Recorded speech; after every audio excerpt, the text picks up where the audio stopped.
भी कर रहा हूं। एक बात है डॉक्टर वीरेंद्र सिंह चौहान जी, एक होती है सत्ता, एक होता है विचार। आप तो विचार पर व्यवहार करने वाले लोग के रूप में अपनी पहचान रखते हैं। भारतीय जनता पार्टी यही कहती है। भारतीय जनता पार्टी ने धारा 370 के प्रावधानों के खात्मे के साथ में ये जाहिर किया था, अब हम ही एक तरफा जम्मू कश्मीर को विकास के रास्ते पर ले जाएंगे।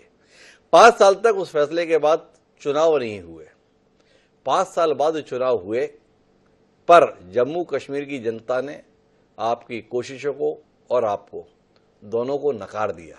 आंकड़ा सामने है, 90 सीटों में कुल जमा 29 सीटें जीत पाने में भाजपा सफल।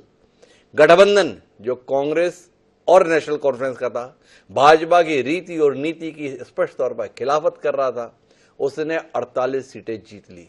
बैकडोर से सत्ता में आने का जो रास्ता 5 लोगों के मनोनयन के माध्यम से, जिन्हें मताधिकार भी होगा गठन के संदर्भ में, तो भी राह बन नहीं रही।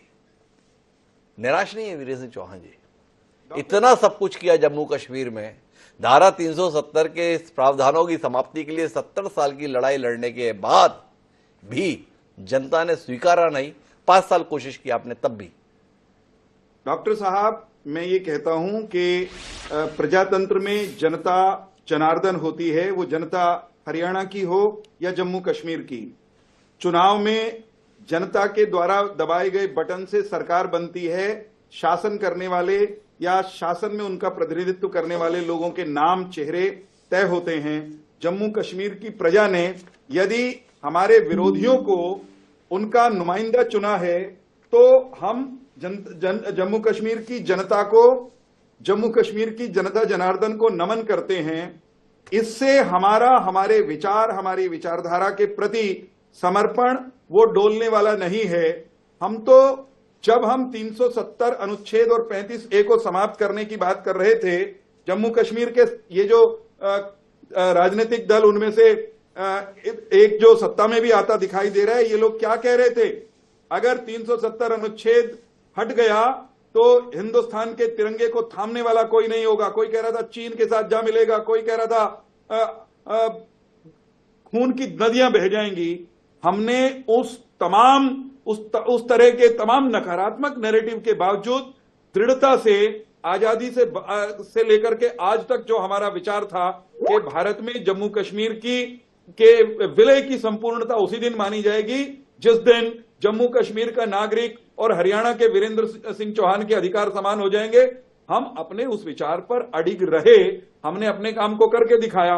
राज्य की सरकार का संचालन करने का जब निर्णय करने की बात आई, जम्मू कश्मीर की जनता ने अगर हमें नहीं चुना, दुख तो है, मलाल तो है, परंतु जम्मू कश्मीर की जनता को प्रणाम करके, प्रतिपक्ष में रह करके जम्मू कश्मीर के हितों का रक्षण करने के लिए हम प्रतिबद्ध हैं। एक जो आपने बैकडोर वाली बात कही, बैकडोर नहीं है साहब, वो प्रावधान है।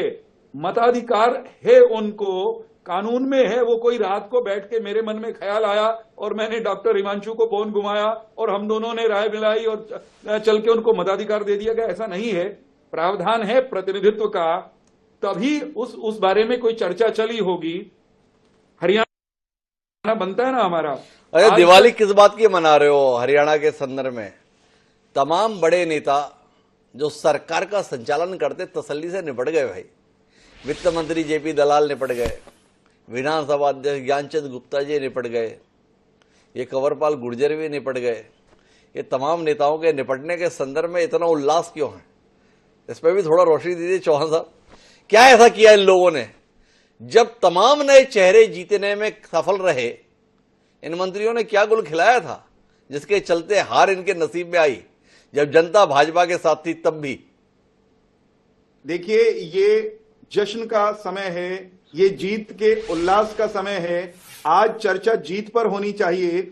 इनके साथ जनता ने प्रीत क्यों नहीं निभाई, इस पर हम संगठन में भीतर की बैठकों में चर्चा करेंगे। और